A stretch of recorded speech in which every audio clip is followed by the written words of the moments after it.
I mean, you get nervous here and there when it's going, I don't want to say easy, but when the score is in your favor, it's like you have to be cautious, so a little bit nervous, but obviously I'm super happy to be here in quarters. Something is seriously wrong at Nike headquarters. And no, this isn't about their stock price or layoffs. This is about Alex Eala, ranked world number 29 as of March 2026, drawing crowds that rival Carlos Alcaraz at Indian Wells, selling out Dubai's entire stadium in a quarterfinal run. And yet, her custom Sampaguita shirt, which vanished off shelves within hours of dropping, is now being scalped on eBay by resellers profiting off fans Nike completely ignored. Over 2 million Filipinos scattered across the globe couldn't even get their hands on a single piece of merchandise before it disappeared. They flew internationally to her tournaments. They queued for hours at the Australian Open for a first-round match. One leading tennis expert just went off publicly, arguing Nike essentially handed fans a beautiful story, but still refused to produce what they actually deserved: a real custom on-court jersey carrying her name. The Sampaguita hair tie Eala wore at Wimbledon, a one-of-a-kind gift, never sold, one lifestyle shirt, one tote bag. That's the entire offering for the fastest-growing fan base in women's tennis. If you want sharper takes nobody else is giving you, subscribe right now, because the full picture here is far more complicated than it looks. Let's start with Nike's side of this, because they haven't done anything. When Eala made her Wimbledon debut in July 2025, Nike showed up with something genuinely thoughtful. They gifted her a handcrafted Sampaguita hair tie, white, delicate, designed to honor the national flower of the Philippines, tucked inside a custom box carrying the words, "Kung may tinanim, may ay anihin." For those unfamiliar, that's a Filipino proverb meaning, "What is sown will be reaped." Nike even posted about it on their official channels with the caption, "History in full bloom." Poetic, beautiful, the kind of brand storytelling that wins awards in marketing boardrooms. But here's what that hair tie actually was: a one-of-a-kind item, never manufactured for public sale, never intended to reach the hands of a single fan. Nike Philippines confirmed it directly. The gesture was real, the product was not. And that distinction matters enormously when you're dealing with a fan base of this size and this hunger, because the hunger became impossible to ignore almost immediately after. Park Access, the official Nike retailer in the Philippines, dropped the Nike Bayou in full bloom shirt, a limited edition lifestyle tee designed by Manila-based artist Georgina Camus, featuring the Sampaguita flower set against a green tennis court background. It was tied to a Vogue Philippines cover shoot where Eala wore it alongside a Nike pleated tracksuit and Nike Air Superfly sneakers. The shoot was intimate, personal, and culturally specific in a way that resonated deeply with Filipino fans worldwide. The shirt was beautiful, the story behind it was compelling, and it sold out so fast that resellers had already listed it on eBay before most fans in different time zones had even woken up to see the announcement. That's not a successful product launch. That's a supply failure dressed up in good intentions. Now let's talk about what Nike actually had in front of them, because the commercial opportunity here is one of the most obvious in modern women's tennis. And the numbers back that up without any exaggeration needed. More than 10 million Filipinos live outside the Philippines. Roughly 1.7 million of them are in California alone. These aren't passive supporters watching from home. They are active, mobile, financially committed followers who have been physically showing up to tournaments across multiple continents. At the 2026 Australian Open, fans queued for hours to watch Eala in a first-round match that was assigned to one of the smaller courts. The demand was so mismatched with the venue that some supporters were forced to stand through the entire match. A month later in Dubai, she sold out every single one of her matches during a quarterfinal run at the Dubai Duty-Free Tennis Championships. Not one match, every match. At Indian Wells in March 2026, hundreds of fans packed a practice court at noon just to watch her train. On courts directly beside her were Alexander Zverev and Taylor Fritz, a Southern California native and former BNP Paribas Open champion, and between them, they attracted a handful of spectators. Eala's practice drew crowds comparable to those of Carlos Alcaraz and Jannik Sinner. Andrew Rivera, a Filipino-American fan who drove 2 hours from Los Angeles specifically for that practice session, told reporters he had been attending the tournament for 10 years and had never seen that many Filipinos in one place. Coco Gauff, the reigning US Open champion, publicly apologized to Eala's crowd after holding up one of their matches, telling them she promised to be out soon. Think about what that means. One of the biggest names in women's tennis was acknowledging, mid-tournament, that the crowd wasn't there for her. Novak Djokovic, when asked about the disruption Eala's fanbase sometimes causes for tournament organizers, called it a good problem to have. Former pro Alison Risky Amritraj compared the atmosphere at Eala's matches to a Taylor Swift concert. Sky Sports lead presenter Gigi Salmon went further, saying that in terms of appeal and the crowds following her, Eala might already be the biggest star in the sport. And Nike's response to all of this? One lifestyle shirt, one tote bag, a hair tie that was never for sale. This is precisely where the expert criticism becomes impossible to dismiss. The argument being made, and it's being made by journalists, former professionals, and broadcasters with genuine credibility in this sport, is not simply that Nike should make more merchandise. The argument is that Nike has fundamentally misread what Alex Eala represents commercially, and the window for getting this right is not infinite. Former players and tennis analysts have pointed out something that the raw numbers confirm. Nike currently has no signature tennis athletes, not one. Carlos Alcaraz has a player-exclusive arrangement, Jannik Sinner has a player-exclusive. These are not signature lines. They are customized versions of existing products. The last time Nike genuinely invested in building a signature tennis identity around a player was in the Federer era, and even that wound down before Federer retired. The infrastructure and appetite for a true signature tennis athlete exists within Nike's broader business. They do it routinely in basketball, in football, in running.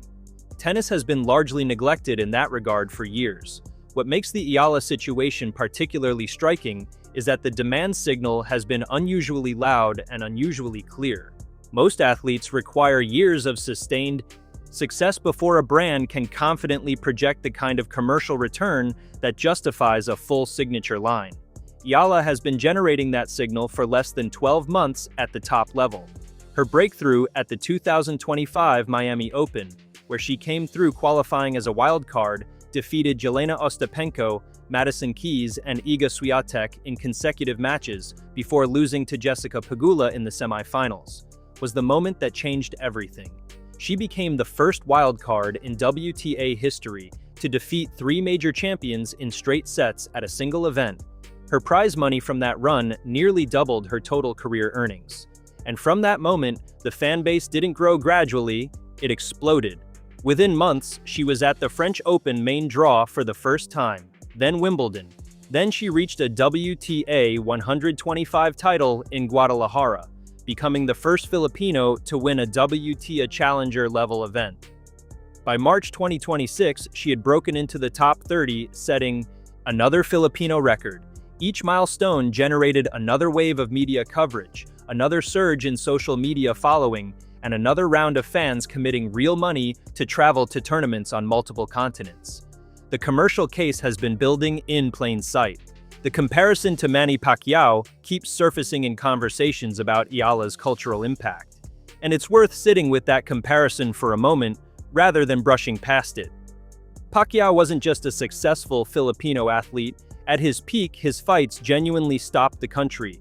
Roads emptied. Crime rates dropped on fight nights. The Philippine National Police once reported a significant reduction in incidents during major Pacquiao bouts because people were simply not outside. That is a level of national mobilization that very few athletes in history have achieved anywhere in the world.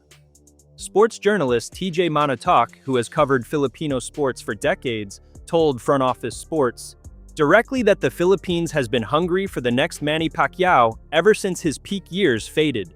Eala, he argued, is the most credible candidate that has emerged, and given that more than 10 million Filipinos are spread across the globe, in the United States, the Middle East, Europe, Australia, Japan, the commercial reach of an athlete who can generate that kind of national feeling extends far beyond the Philippines itself. Nike sells products in every single one of those markets. John Castillejo, a Filipino sports journalist and former tennis player, put it plainly. Eala is already being treated like a multiple Grand Slam winner by her own country, despite having won 0 WTA Tour titles at the main level so far. That gap between what the fanbase is giving and what the results technically justify is actually the most powerful commercial indicator of all. It means the emotional investment is running ahead of the sporting achievement, which is exactly the conditions under which signature merchandise lines generate the most revenue. Fans aren't buying jerseys because a player has won everything.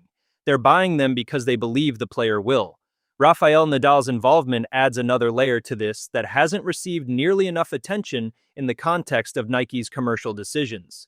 Eala trained at the Rafa Nadal Academy in Spain from the age of 13.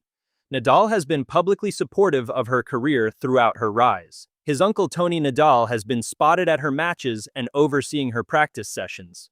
On the first anniversary of his ATP retirement, Nadal marked the occasion by hitting with Eala, a moment that generated significant global media coverage.